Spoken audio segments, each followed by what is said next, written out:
Hey y'all, so this video was definitely supposed to go out last week, but then I got sick and I'm still a little sick. You can probably hear it in my voice, but I have it for you now. So here's the video. I have had a rough day. I clicked the drop down menu and it was all US and Canadian provinces. There was no type in, and I see that they have auto-filled Texas as the state I was born in. Now, here's the issue. I was not born in Texas. I do not want to lie on an application about where I was born. Things like this kind of frustrates me because at this point it's not even about adoptees. So my plan is... Hey y'all, it's Zoe and welcome back to another video on my channel.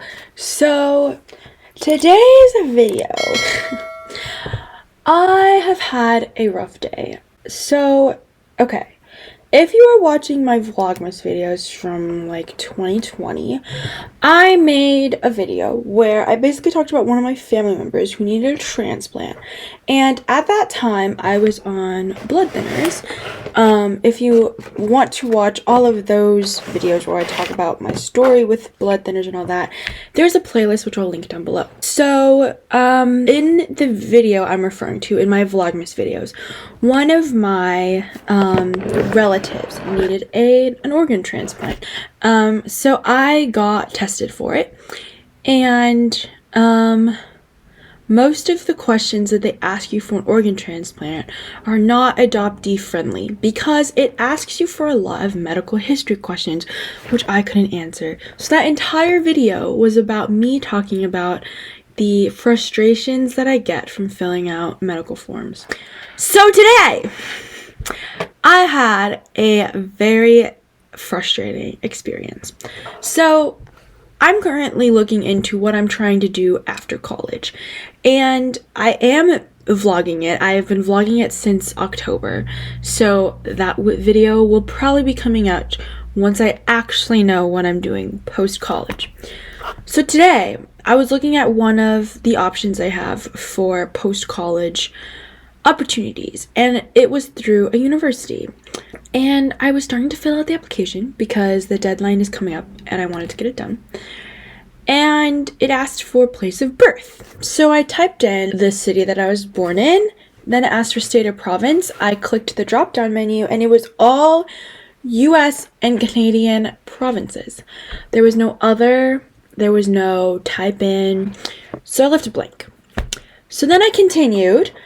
I found China in countries and I listed it, and then I kept going, and then I tried to go to the next slide, and it told me that there was some kind of error and mismatching information. So I scroll down and I see that they have auto-filled Texas as the state I was born in. So now it has this Chinese city, Texas as the state, and China as the country. So of course it's going to tell me that I can't continue because Texas, China doesn't exist. So I think that it auto-filled in Texas when I typed in my permanent address as being in Texas. Now, here's the issue. I was not born in Texas. I do not want to lie on an application about where I was born. But in order for me to go to this program, which is a really, really good program, #1 in the nation, I need to apply. So my plan is, after talking to my advisor, to basically write in where I live and then email them and telling them my issue. And I have screenshots. I will put them right here.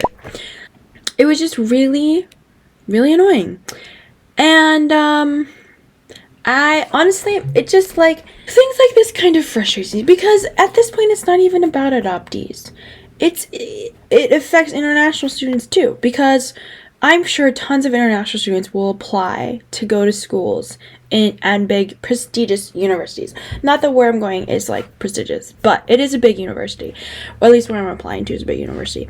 They give you the chance to put in an international zip code and an international phone number, but don't let you put in an international state or province, but it lets you pick from hundreds of country possibilities in the drop-down menu. Why? How does that even make sense? How can you comprehend that, to make sense. So that was a very frustrating experience I had with applications. And it's not the first time, because like I mentioned, there was the medical forms for the transplant. I've had other forms that have asked me for medical history. When I was in the hospital, they asked me for my medical history and I had to tell them I didn't know. The hospital was scary in and of itself because I didn't know my medical history, so I didn't know if what was wrong with me was genetic. Who knows? I guess if you're watching this and you're an adoptee, you can probably relate to this. If you're watching this and you're not an adoptee, you're probably my mom, because she's like one of the only people that watches my videos. So, hi mom. And thirdly, if you're not an adoptee and you're watching this and you have the power to make forms, please be considerate of adoptees, be considerate of international students or international staff, international employees.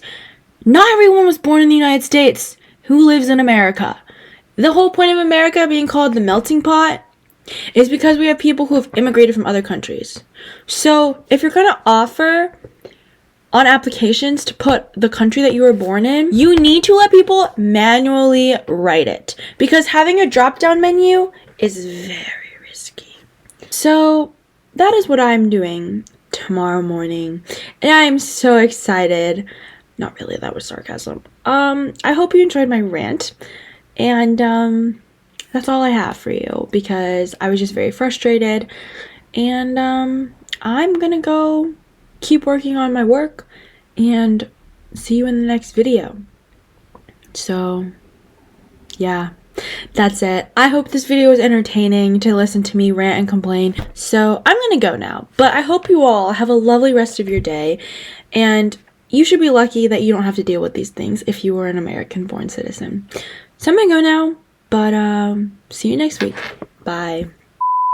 So a small update since I filmed this video. I did email them and I told them my issue, and I explained, like I suggested, that in the future they try and fix this and find ways to make it easier for people to apply. And their response was just telling me that there was a blank option for me to click, and they didn't really address my suggestions. They didn't like apologize or anything like that. And so then I kind of emailed back and I was just like, oh, thanks for letting me know, like I didn't see that before, which is true.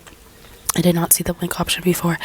And then they just sent me an email back and they were like, you're welcome, Zoe, with an exclamation point, and have a good day. And I was just kind of like, okay. So I addressed the problem. I told them my issue. Whether they fix it or not, that's on them. So I hope you enjoyed the video, and I'll see you all next week when I'm hopefully not sick anymore.